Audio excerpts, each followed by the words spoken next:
This is WNBC TV Channel 4 New York, and it's time now for the mid-morning news with Bob Wilson on this Friday morning, October 29th, 1965. Good morning, everyone. What is happening in news at 9:55? The State Court of Appeals, by a 4-3 decision, knocked Representative John V. Lindsay out of a disputed column on next Tuesday's ballot. The Republican Liberal candidate for mayor would have appeared as a candidate of the Independent Citizens Party. He attributed the reversal to outrageous cowardice and trickery by the Democrats.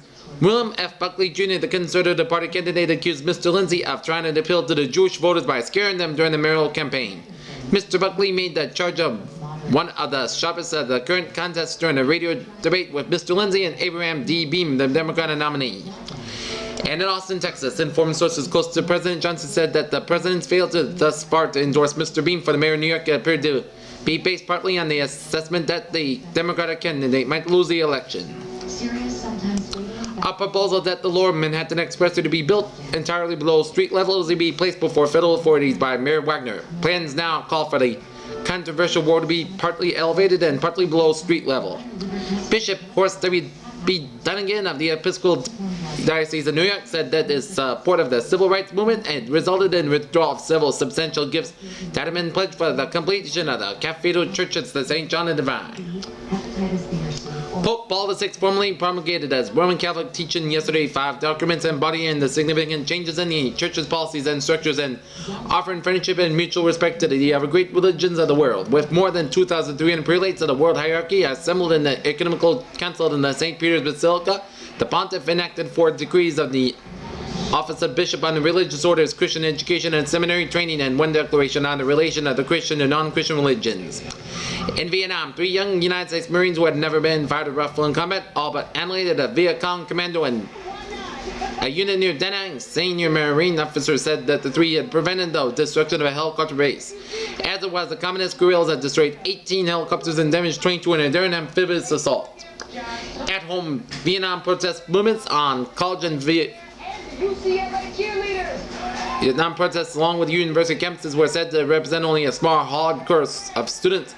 In some cases, the number of those protesting against United States policy was put at fewer than 25 out of perhaps a total of 12,000 students.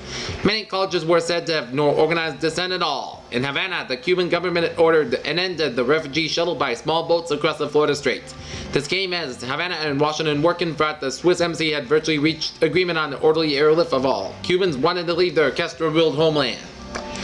In Washington, what was described as a reliable estimates predicted that the total federal government spending will rise a minimum of $10 billion and a maximum of $13 billion in calendar year 1966 or 1965. The estimates were said to have been made for the use of the Congressional Joint Economic Committee by several experts. The national income and product federal budget for calendar year 1965 would be about $123 billion. The expected increase 8% to 10% would be the largest from one year to the next since the Korean War. The White House had tentative plans for 2 manned spacecraft to meet in orbit and fly together in formation. The rendezvous would be visual and the 2 spacecraft would not link up physically with each other.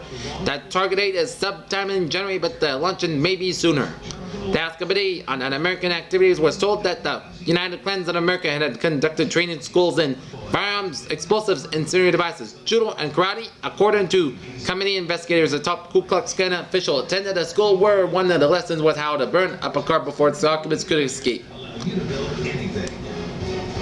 Okay, on the weather forecast for New York City. Mostly sunny and cool today. Highest temperature in the low 50s. Winds northwesterly about 10 to 15 miles an hour, becoming westerly at 10 miles late.